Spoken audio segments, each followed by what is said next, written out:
Hey everybody, welcome back to Weekend Watch Repair. My name is Adam. On the bench today is, well, something different. I don't even know what you want to call this thing. It's a Franken watch that originally was a Seiko 7002-7000 from January of 1994. At some point in this thing's life, it's been like a Franken watch. I don't really know much of a better word than that. Like some sort of, you know, modern art piece that's so just bloody ugly, but somebody likes it. And, on this nice fossil band there, but somebody at some point really liked this thing and decided to do some modding on it and some poor service on it. And, we have what you see here. I really don't have the words to describe you know, I don't have the, YouTube safe words to describe my feelings towards the way this thing looks.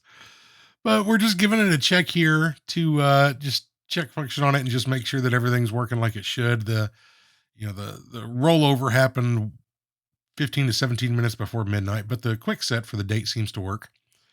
The bezel, I noticed here that the bezel wasn't clicking. It's just smooth until you get about right there to about the 2 to 230 mark on either side, left or right. It locks up and won't turn anymore. So there's definitely something going on there that's causing a problem. But this watch here, I bought it as a project because at first glance the movement, it was complete at least, and it was running as you'll see here. The rate's real slow, the amplitude's pretty low, the beat air is not terrible, but it's just definitely due for a service. But everything's there. But this watch was just so bloody ugly. I knew that I was going to turn it into something other than what it was. And what this watch is going to end up being is going to a friend of mine. At one point I had a an orange 7002 diver that it wasn't factory that way, but it was like that when I got it. But it looked really good, and I ended up selling it to someone I know who is a graduate of Oklahoma State University, and their colors are black and orange. So I was showing a friend of mine a picture of that watch, and he was a graduate of Oklahoma State University, and he had to have one. So that's what this watch here is going to become. And you can see here as we kind of start taking this thing apart, and we're going to go ahead and pull off the case back gasket. And that thing's actually not in too terrible shape, but we'll get a new one in.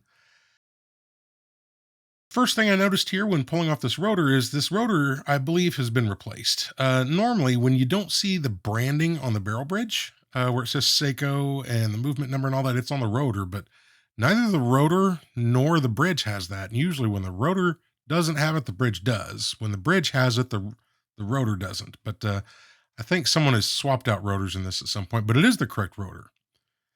We're going to go ahead and pull off this secondary reduction wheel here for the automatic winding works. That has a reverse threaded screw, but we're going to go ahead and pull that out of the way so that we can then go ahead and remove power from this watch. This is a no manual wind on the 7002 movements. So before I put it on the Timegrapher, I actually opened this watch up and put a wind in it so we could put it on there. And now I'm just slowly removing that wind by pulling back that click spring and then just letting the screwdriver turn in my fingers, just letting the tension of the spring move that screwdriver. But I just don't want it to come loose. It probably won't hurt anything if it does, but I'm just slowly and, doing a controlled release of the power on that thing. So now we can go ahead and pull this crown out. When you have the crown pulled out to its furthest out position, the release becomes visible, and you can press down on that and pull that crown out. And there's two gaskets inside there. That one you see, and then there's another gasket tucked way up inside that crown that the crown tube will press up against when you screw the crown down. So that there is the movement ring coming out. Those can sometimes be kind of a bugger to get back in. But now we can go ahead and pull this out of the case here.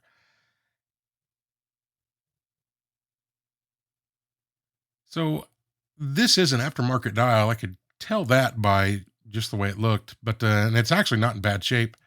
The hands are another matter. The hands are actually in good shape too, but they are just, boy, they're just a bunch of whole bunch of white hands, not a Yeah, I don't know what to say again. I'm not going to reuse these, and I'm probably not going to keep them either. I mean, I don't ever see myself using these on another watch again unless I build a. I don't know. I can't see a use for it. So the dial feet screws on this are actually screws on the back side of the movement, and I had to have my hands in the way of the camera just to kind of get access to it. So you didn't see me loosening those, but I did remove them. And now we pull the dial off here, and then the dial spacer can come off there. And you see on the back of that dial, there is no date code or anything. That's just an aftermarket dial somebody had put on at some point. So on the front side of the movement, the first thing we see here with this arrow is there's a screw missing on this cover plate. There should be 4 screws holding this down, but we only have 3. And 2 of these 4 screws were extremely loose. They were not tight at all. So, it's just, and I'm going to find that with several screws in this movement where they just don't, they weren't they just didn't really pay much attention when they put it in or didn't tighten it down. I don't know if they just, there's a bunch of stuff loose in here. So we'll go ahead, and what I'm doing here, and this is a force of habit. This is what I'm doing here. It's not necessary to remove that screw at this point on this particular movement. If this was like a 7009 movement that had a day function, that wheel you just saw me pull off there would have a finger on it that would prevent the cover plate from coming out before that's removed. So I'm just so used to pulling that off first.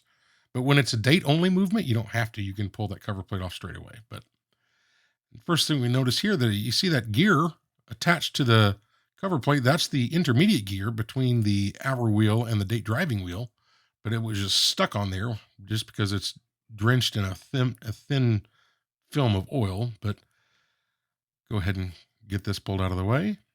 Oop. Yep. Nope. Yep. More of me not being able to use my tweezers. There we go. Now I got it though. So now we could begin disassembly of the dial side of this watch.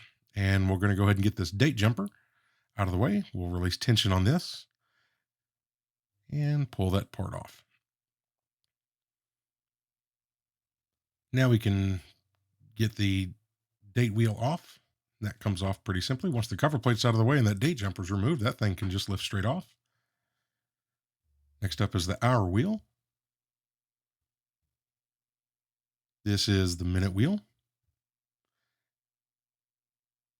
the date driving wheel, and the calendar driving wheel. And it's just easier, I found, just to pull that off with Rodico. It just makes it a lot easier. Now we can go ahead and remove the cannon pinion with our little specialty tool. And now the keyless works. And then, again, these 7000 series movements, it's as simple as it gets. So this setting lever spring, even though, yeah, I mean, technically it is a setting lever spring, but it doesn't really do what a normal setting lever spring does. It just holds tension down on that setting lever that we're removing here. And that's really its only function. But we're going to go ahead and get that pulled off. The setting lever comes out. And then the yoke and the yoke spring, again, is just one part. And you've seen this before. If you've watched some of my other videos, this keyless works is pretty similar to what you've seen on another video. But we'll go ahead and pull that crown out, and then the sliding clutch can come out. And that is it for the dial side of the movement. This is a pretty basic movement. On the back side of the watch, we're going to go ahead and get started by pulling off the balance. And I like to get these out of the way just to make sure that, get them stored safely. And I keep them, once I have it removed, I'll go ahead and put it in a container and actually put it outside of arm's reach, just in case I bump anything. It'll be safe. But I'm paranoid, I guess you could say, when I take these things apart. But that thing comes out, and on these particular movements, sometimes those can be a bit of a bear to get back in. They're they're some of these Seikos, they're easier, but I find the ones with the smaller balance wheels just sometimes are a lot more difficult, at least for me, to get it back in place. This one here, when we get back to it, this one wasn't too terrible, but it didn't drop in as easy as some of the other ones we've done in the past. But once that's out of the way, we can get the pallet fork and the pallet fork bridge out. This is held down by 2 screws. So I'm trying to carefully remove that. And that's kind of a weird angle, but I'm trying to, get a good angle on the camera. Then we're going to get a screwdriver underneath this just to kind of break the tension on it. And then we can go ahead and pull that bridge off. And that bridge is not looking too shabby. Now we can go ahead and pull the pallet fork out. And you'll see here there was still a tiny bit of energy still left in that mainspring. So when we pull that pallet fork out, that tiny bit left went ahead and released. But now that that's done, we're going to go ahead here and remove the ratchet wheel screw and then the ratchet wheel. And one thing, notice here when we pull this ratchet wheel off, you see that ring that's, the marks on the face of that you can see that's caused by that spring. On the other side of that, you see the same one. So at some point in the past, someone reinstalled this thing and then installed the wheel in a different, upside down from the way it was before. And it's not a big deal on these. I mean, that wheel is, the teeth aren't cut in a particular way where that wheel needs to be directional on which way it mounts it. This particular one can go on either way. But as a general rule, I really like to, mount those in the same way. That way it's inevitable just by design. It's going to mark that wheel. That screw's going to mark that wheel. But, I try to limit marking on a movement as much as I possibly can. And that's kind of anybody who works on watches. The last thing they want to do is, add a scratch, and either whether with a screwdriver or by right there putting a part in the opposite way, just thus creating more scratches in the future. So here's the click spring, and check out the gunk on the end of that click spring. I have no clue how that got that way, but that is just disgusting. But here we go. We're going to go ahead and pull the fourth wheel out here. I can get right underneath it, trying to be very gentle and not bend anything, but I'm just going to check that pivot and make sure everything looks straight. And that wheel's looking to be in pretty good shape. Next here, the third wheel. Again, checking those pivots. Those are pretty tiny pivots on that thing, but that thing's looking pretty good. And the escape wheel here. Just being very careful when we pull this out. Just the lightest touch on the tweezers. And then again, I'm checking this under the microscope here. It just so happens to line up pretty good with the camera where you can see the profile of it. But I'm looking at it through the microscope, just checking the pivots and making sure they look good. Here's the center wheel bridge, held on by one screw. And on these, that screw is very similar to the pallet fork bridge screws, but the head on that's shaped just a bit differently. The ones on the pallet fork bridge are flatter. So those technically are different. Here, the barrel, and man, the top of that thing is just rough. And then the center wheel. And with that out of the way, we can go ahead and get this barrel bridge disassembled. And this is just 4 total components. I'm using a bit of plastic here, and I'm just going to use that to cover this little C-clip. It doesn't really make for the best video content, but it does keep that clip from flying off. But I'll go ahead and pop that clip off, and then you can watch me fumble around and attempt to pick up that real tiny little clip flat and covered in oil, off of that thing. So I had no prayer of getting that clip in my tweezers that way. So I slide it off the edge here and go ahead and grab it. There it is. And then we can just lift the barrel bridge off. And then it's just a matter of simply taking the paw levers and just lifting those off that first reduction wheel.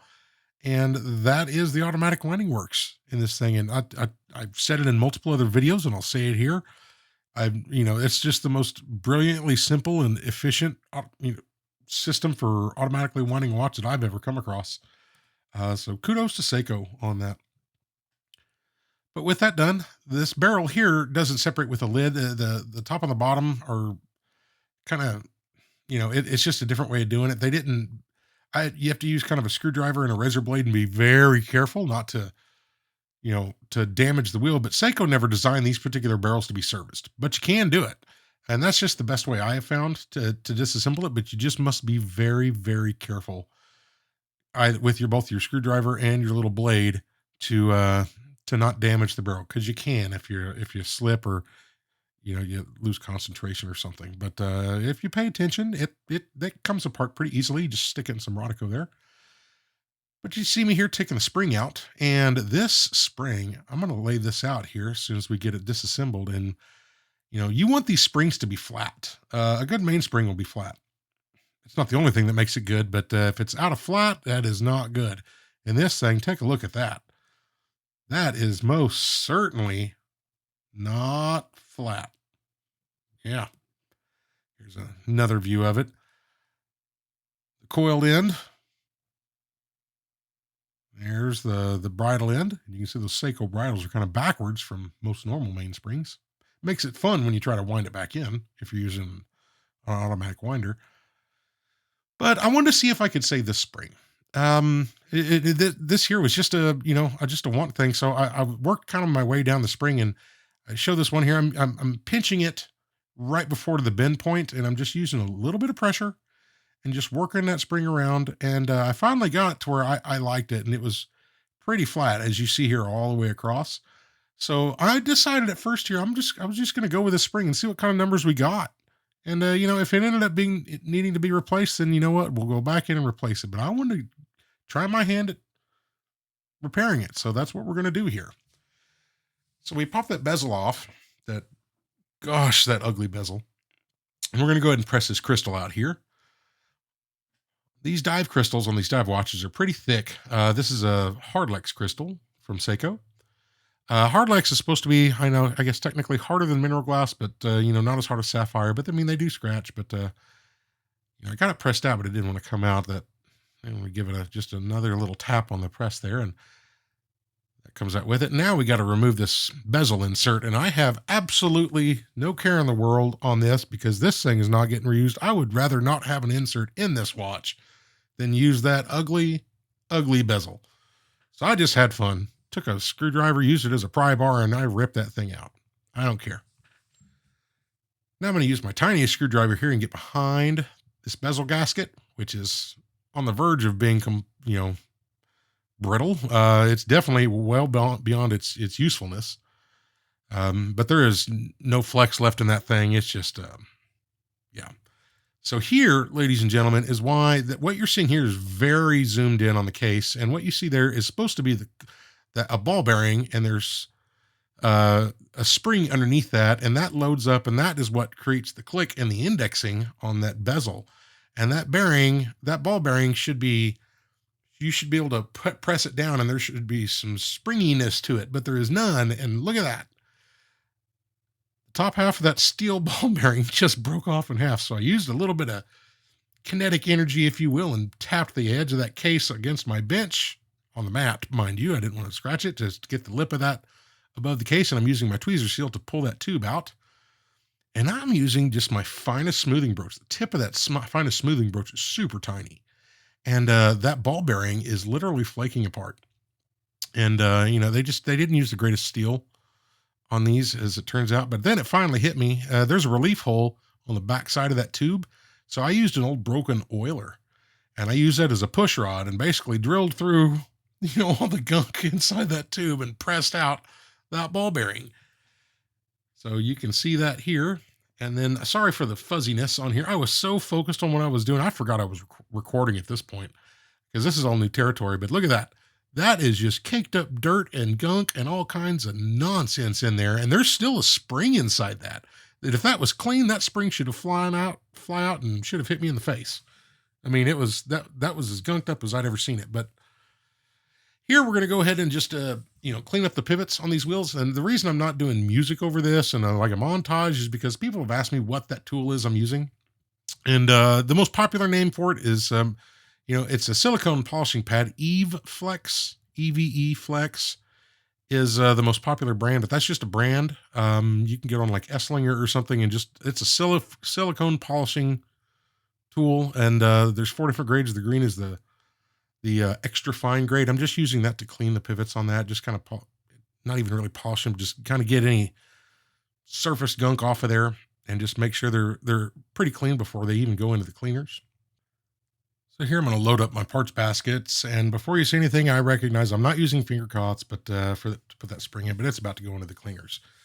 But I'm kind of excited to show you all this because I've never shown it on a video yet. But, for the past about 7 weeks, I bought a fancy, overkill, overpriced, but way cool cleaning machine back in December that is way more than I'll ever need and more than most people in my position and level of, watchmaking use, but I had an opportunity to get one, so I got it, but I had to send it out for repair, oddly enough, because hardly they ever have problems, but mine did. But I just got it back, so I'm going to show you my fancy, awesome Elma cleaning machine, and we'll go from there. I'm actually going to put the audio in for this and just kind of talk over it a little bit, but this here is the Elma SE. It's the manual version of the automatic version you've seen in some of these other videos, but the first stage here is going to be a 9-minute wash, and then we're going to go through the 3 rinse cycles and the dryer. But I just thought it'd be fun to show you this.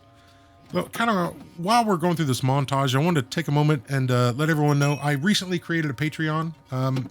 Not trying to sell you anything or anything like that. That's not my goal, but I had someone tell me, it basically convinced me, hey, you should do one, let people decide if they want to join or not. So I created one. I had some people join already. It's been great.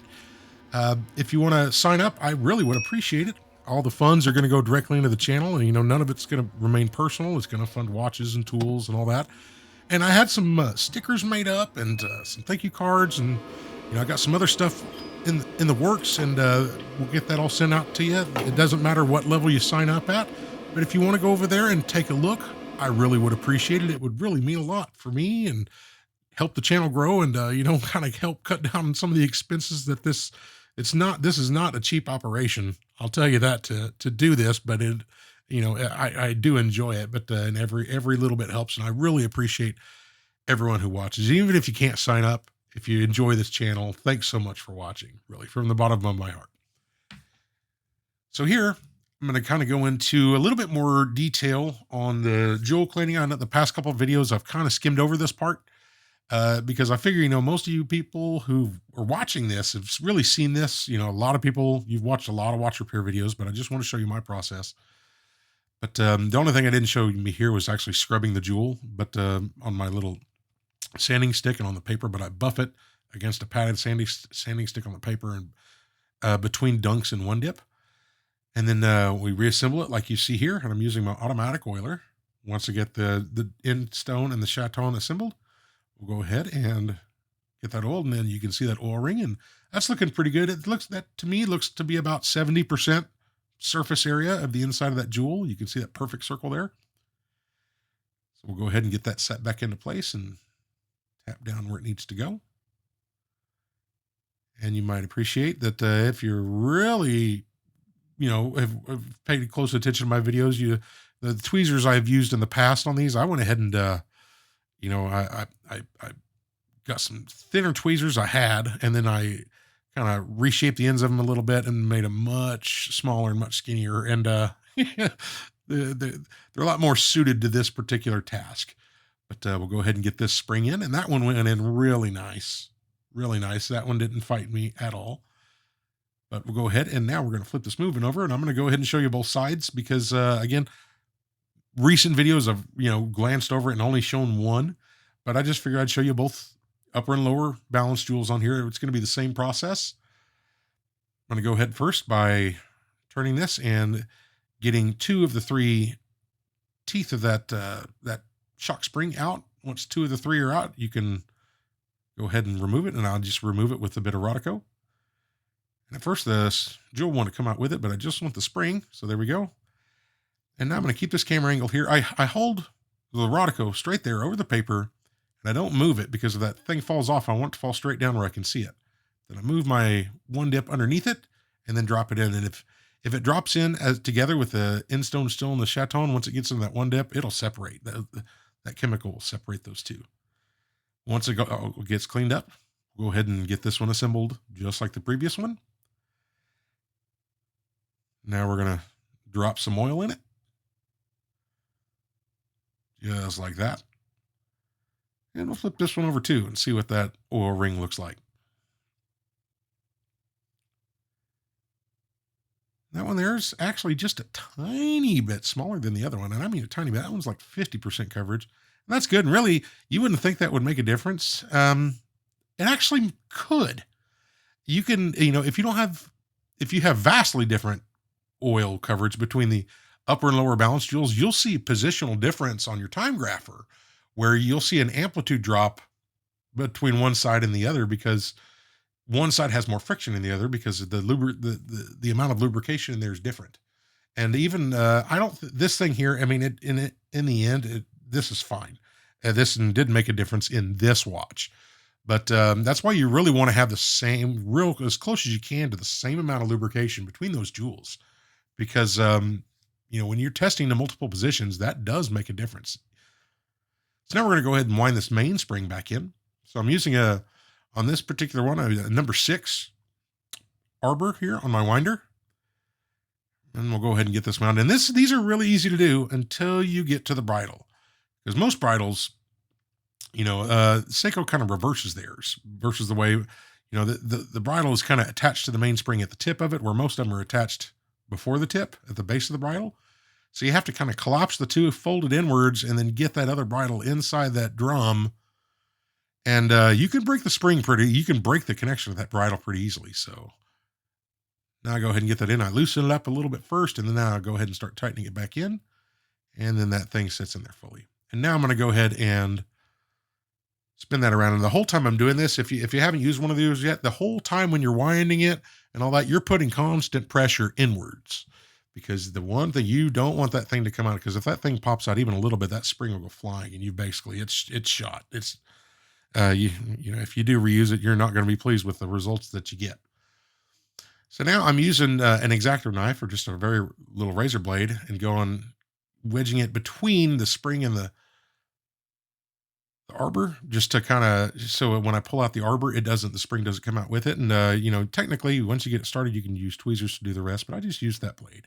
It's not actually touching on the spring. It doesn't really damage the spring at all. So I'd like to kind of comment here. This camera that you're viewing right here, now you're viewing the microscope, but the one you're viewing before, I'm going to go ahead and call that camera 1.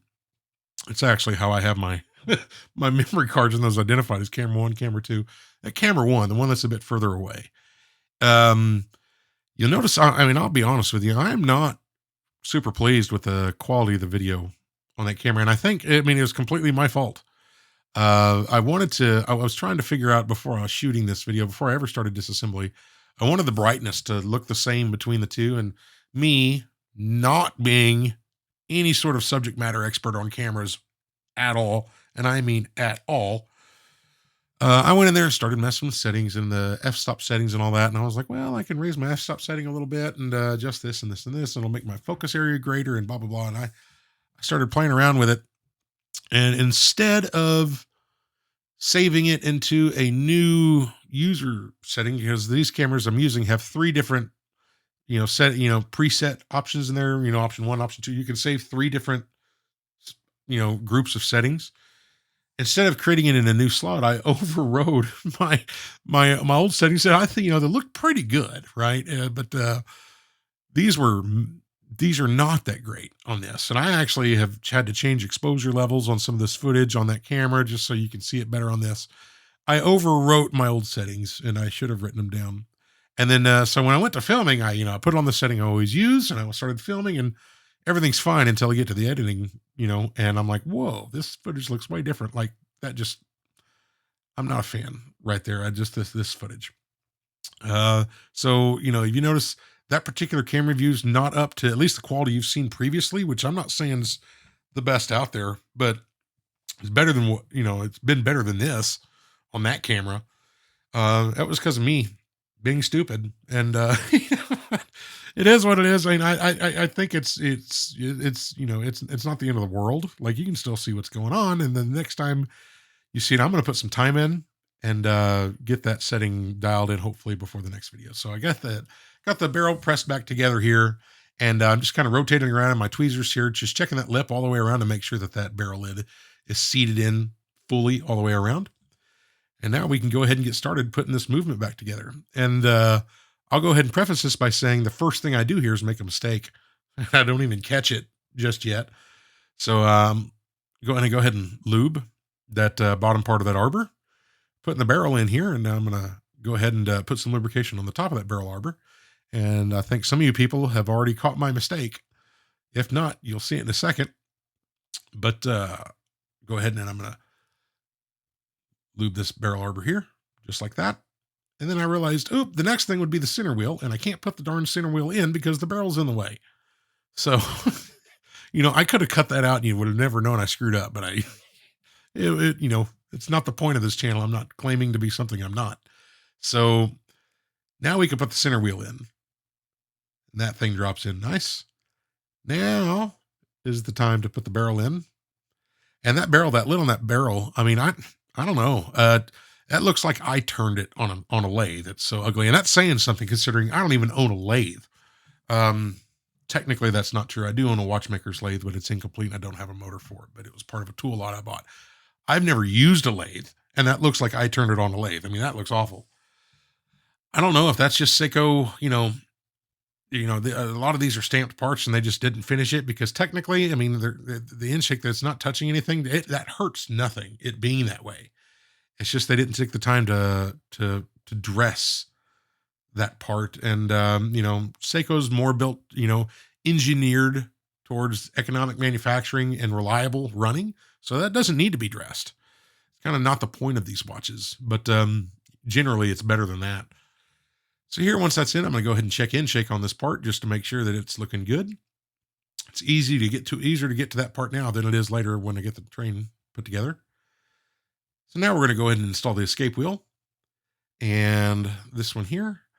For some reason, I always take the time. I try to get those, without the bridge being on there, I'm trying to get that pivot in and dead straight. And right now I've got that in, but it's kind of tilted, and I play with it a little bit here. You can see me adjusting it.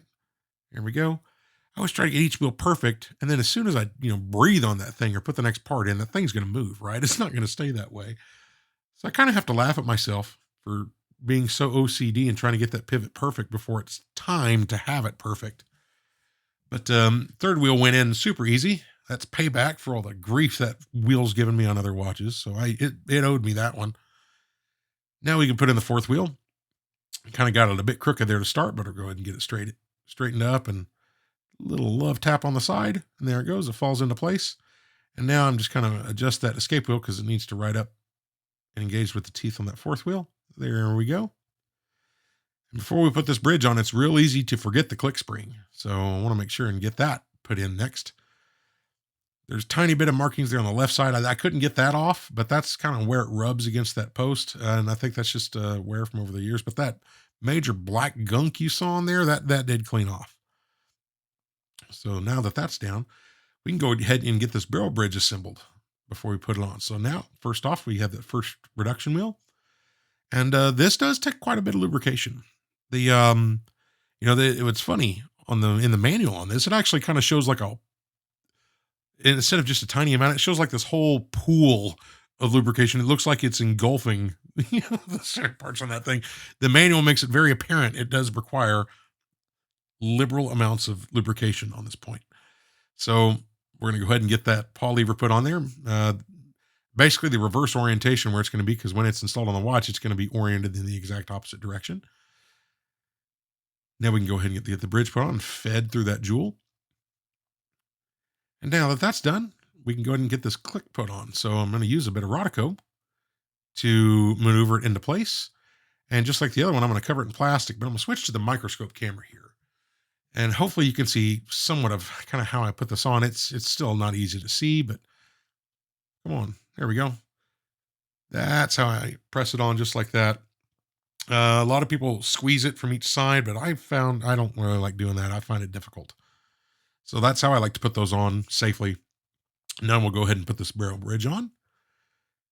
Kind of get it seated down. And that one dropped down pretty good. And our little tap trick. And I kept this all in one shot here. I did switch cameras here at the end of this. But again, this one here is another one where the stars aligned. And, on that Zodiac, I mean, gosh, I don't know. Stars from another dimension. It did horrible things doing the tap trick on that. And I spent forever trying to realign it. But this one here, literally after I finished tapping it, I switched cameras there, but I checked it and everything was spinning. So right here, what you see me doing is something I forgot to do before I put the bridge on is to lubricate that top pivot on that fourth wheel. But you can reach it through that tube, through the oscillating weight tube. You can see the top of that pivot into its bearing. And so I went ahead and lubricated it there before I forgot to do it later. But normally you can lubricate that pivot right before you put the bridge on is the easiest way to do it. So now we're going to go ahead and get these 3 screws in, but not fully tightened. I checked it again to make sure it was good. And now I'm going to go ahead and torque these things down to their final torque. And with that in my mind, because a lot of these were loose, like I said, like we talked about before when we were removing that cover plate on the dial side, a lot of these screws were loose. Oddly enough, except for the pallet fork, those things were super tight. I thought I was going to break the screw heads off at one point. It's like they put them on with an impact or something. So here, I'm going to go ahead and lubricate the back side of this one paw lever, because it's going to kind of tuck underneath that post there. Right there. Actually, it goes above it at first, but it's supposed to go below it, just like that. That's a bit more lubrication than you want, but I'll clean up the excess here in a bit. So now I'm going to lubricate the points here for the second reduction wheel and a little bit on that raceway, just like that.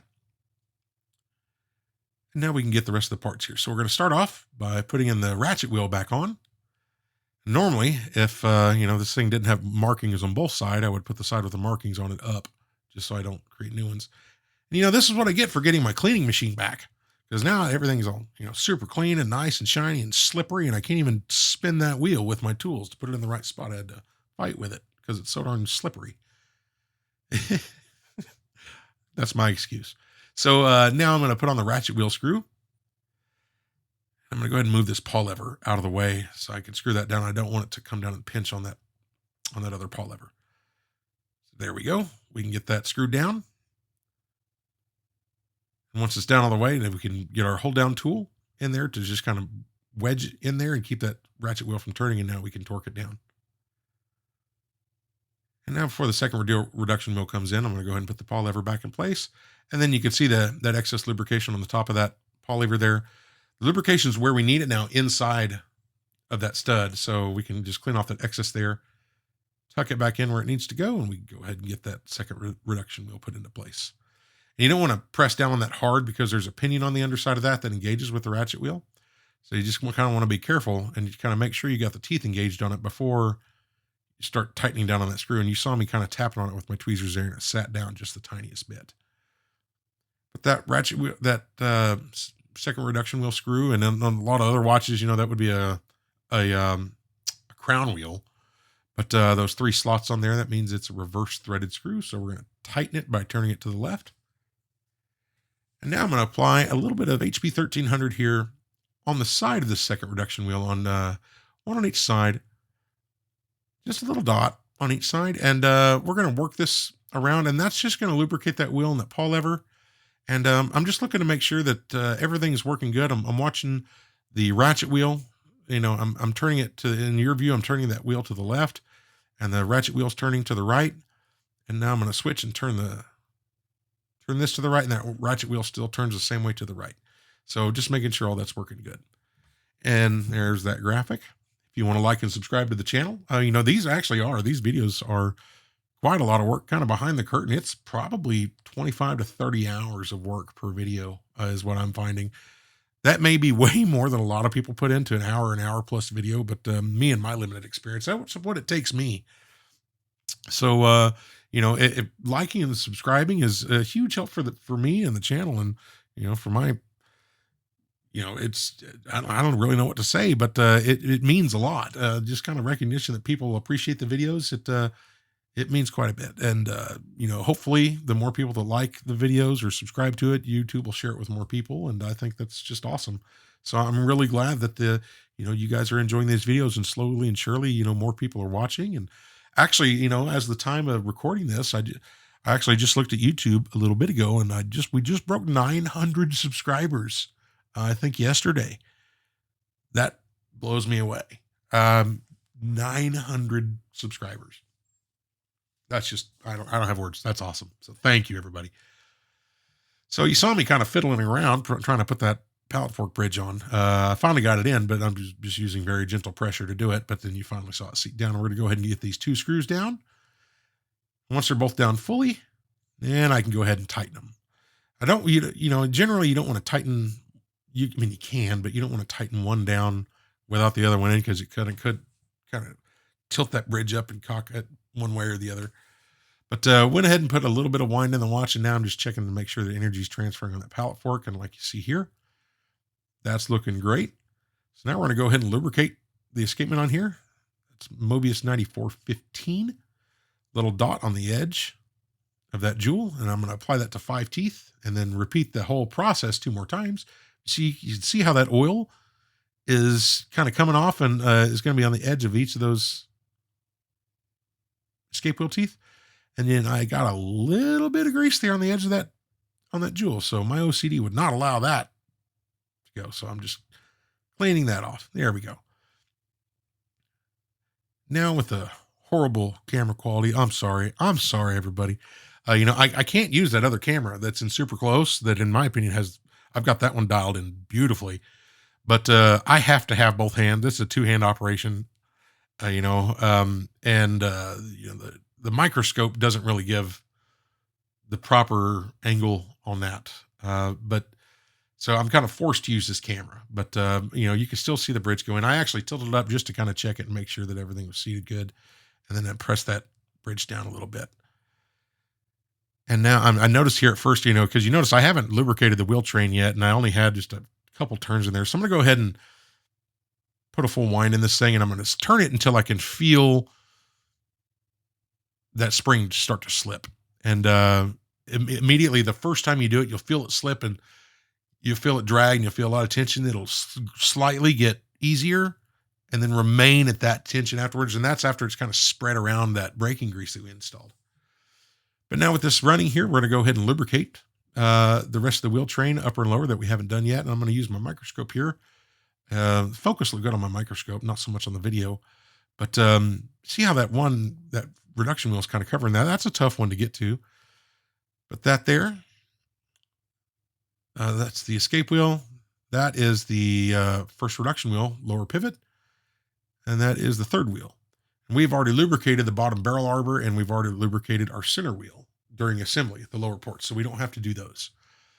But we let this run in for 24 hours, and I just did some very basic time setting, and these here are the results.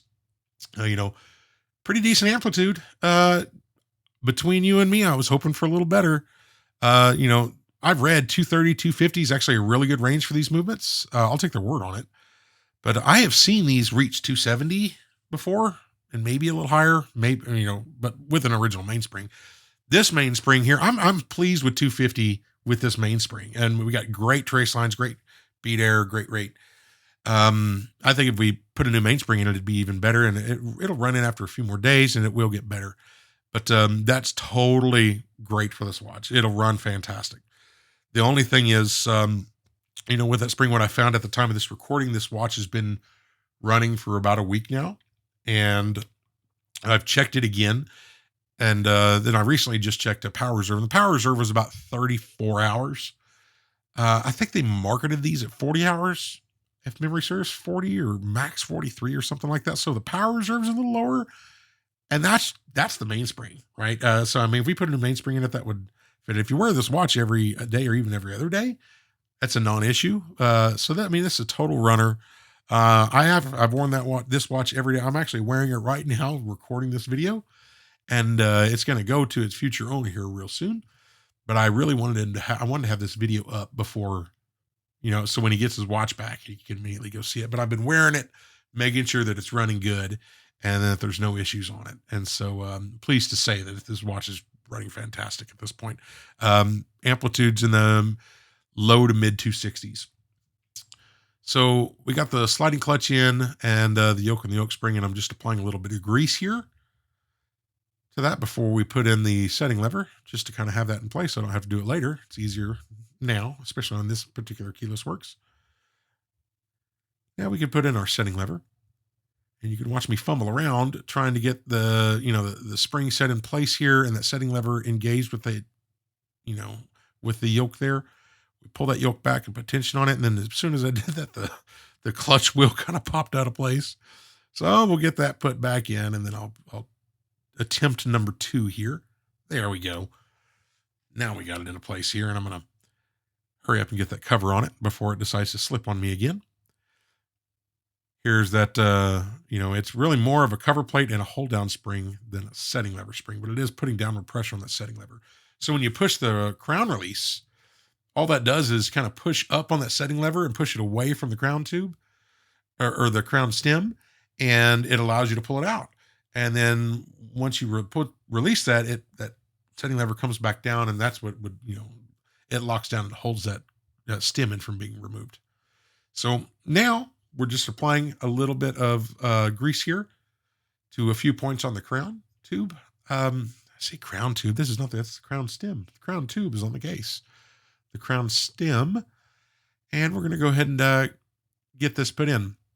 I cut a little bit of the video here. My hands were in the way. I started to put this spring in, and then it didn't really want to go in. I needed to press the release from the other side. It just didn't want to automatically go, and my hands were totally in the way, so there was just no good way of showing it. So I just kind of cut afterwards to where after I popped it in, like you see here, just kind of moving it back and forth, making sure that everything's working like it should. And again, these are so simple.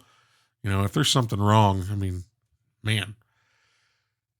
So now we're just putting on some grease here, getting it ready for the cannon pinion. And there we go. I kind of drop that cannon pinion on just so make sure I don't, touch or bend that pivot for the fifth wheel. And we press that down into place. Now we're going to go ahead and lubricate a few more points here. That's for the minute wheel and the tracker on the minute wheel. That's for the intermediate calendar wheel. More lubrication here on the outside of the cannon pinion for the hour wheel, and then for the calendar driving wheel around that post there, just a little bit on that raceway right above it.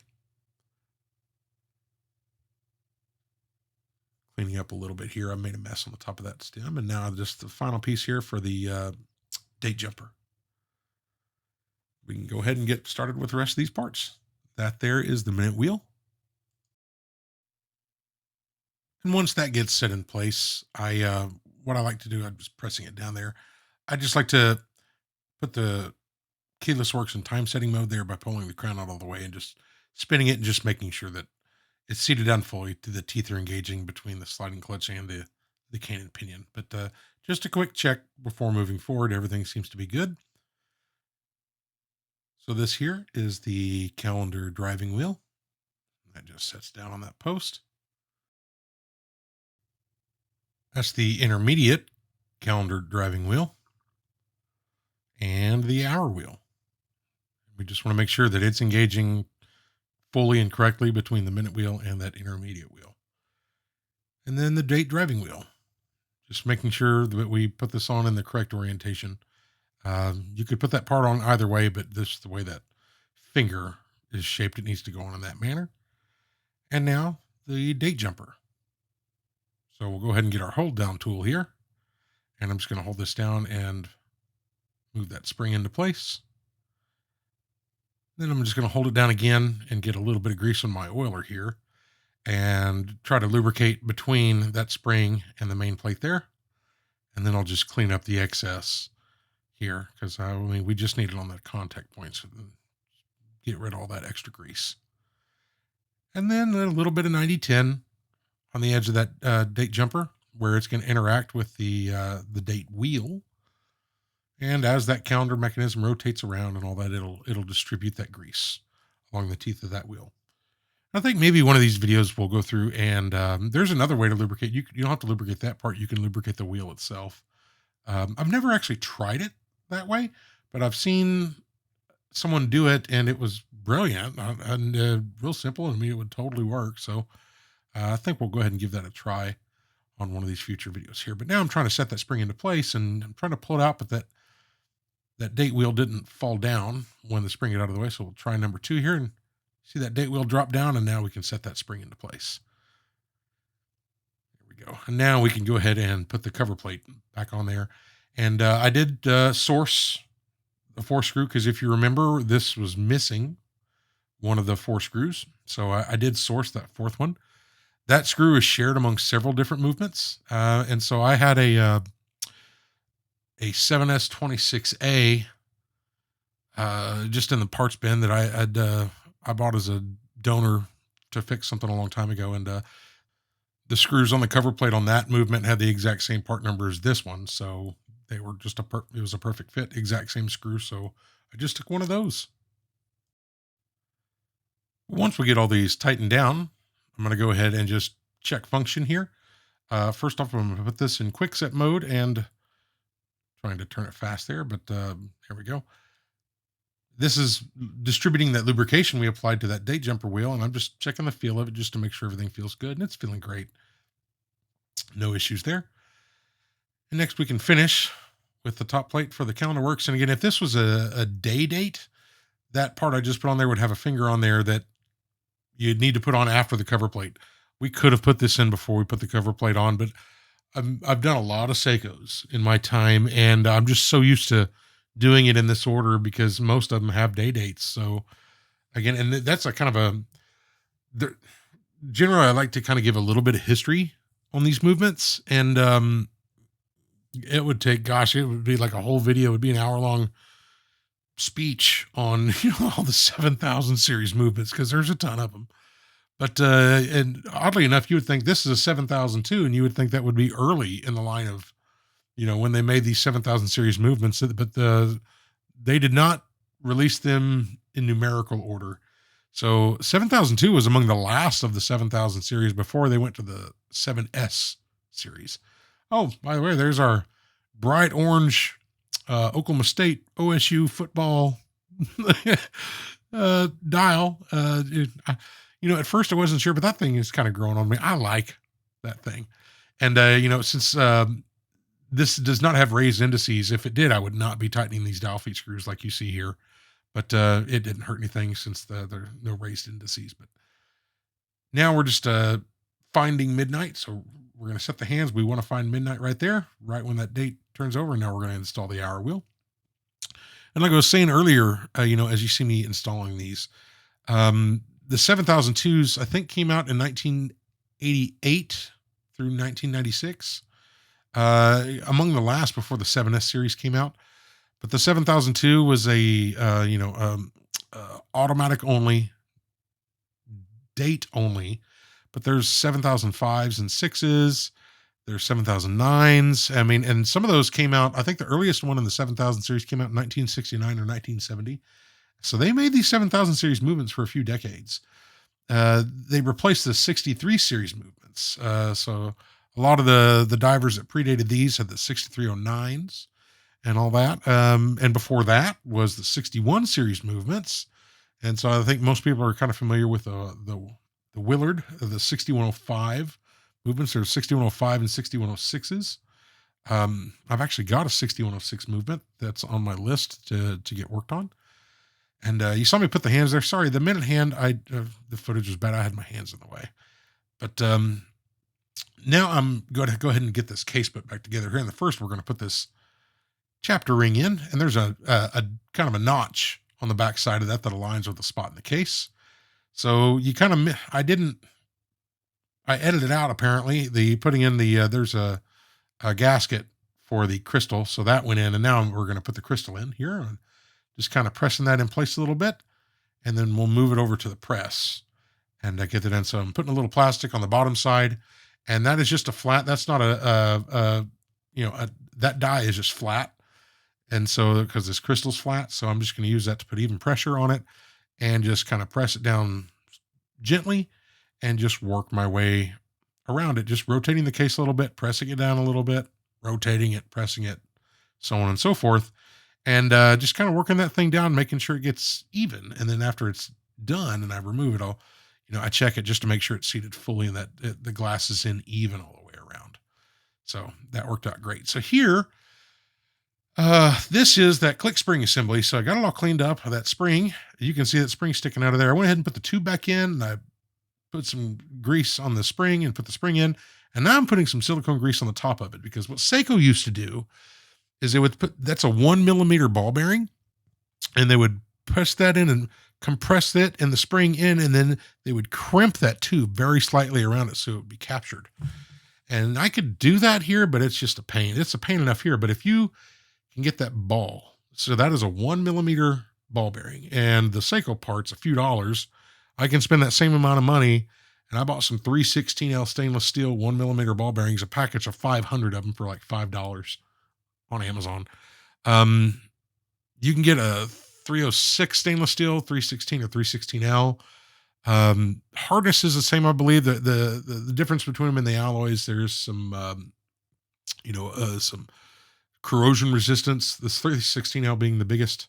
And so you can see before I press that bezel down, you see that captures that ball bearing. And now I'm holding that bezel down, and I'm going to go ahead and press it in and snap it in place. You heard that snap. And now it captures that ball bearing in there. So you don't actually have to recrimp the tube or anything, but just if you can get it all in there and assembled. And so now I'm going to put in the bezel insert, this black bezel insert. I'm just lining it up. I've already applied the adhesive to the back side of it.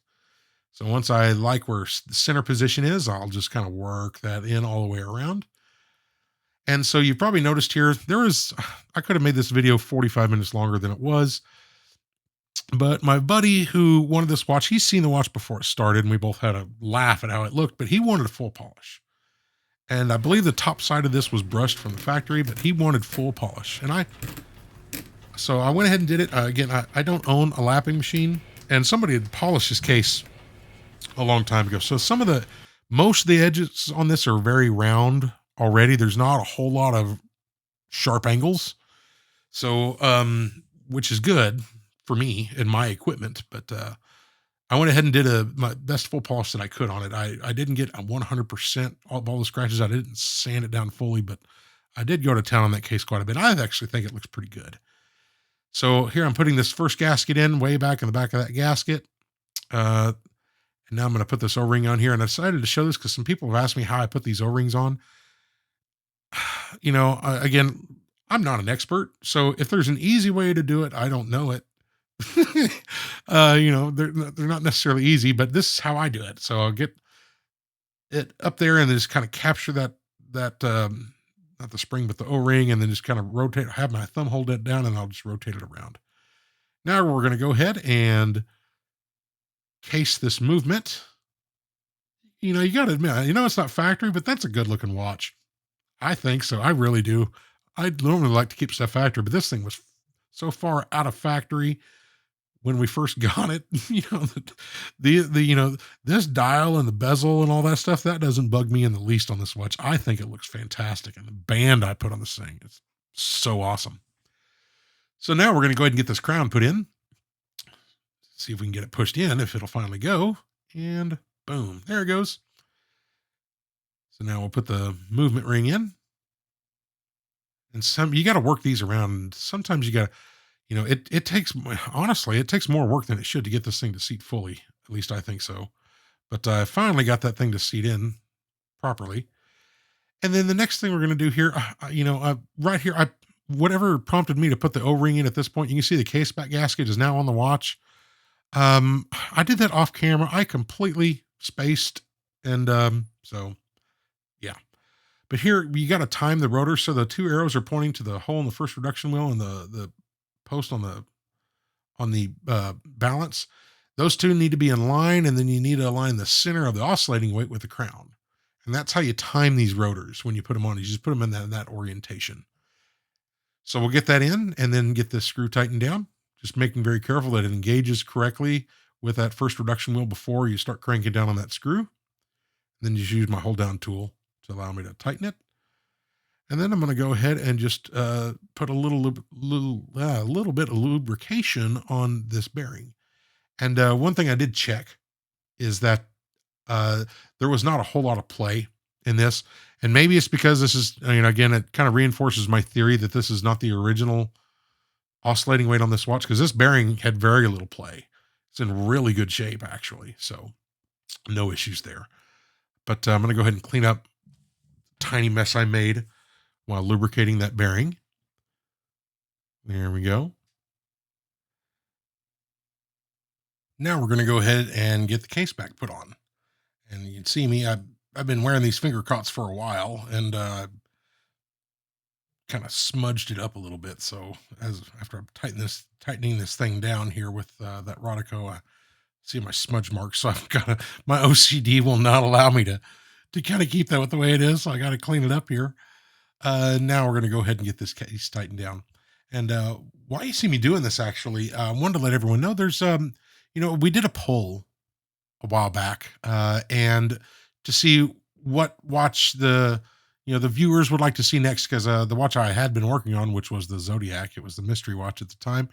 I was waiting on some parts to arrive, so I put a poll up of a few different watches to see what video would y'all like to see next. And at the official closing of the poll, they, the Blue Pogue one. So I have a new poll up there. Right now, I don't know which watch I'm going to work on next.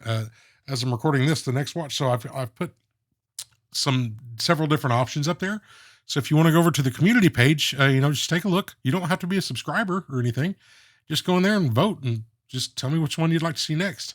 And we'll leave that up till Friday of next week. And whatever is winning at the time, that's stated in that community post, I'll post the results, and that'll be the next watch we work on. So I had said that the person who wanted this, who's going to get this watch, wanted a full polish. So I did my best, just with the equipment that I have.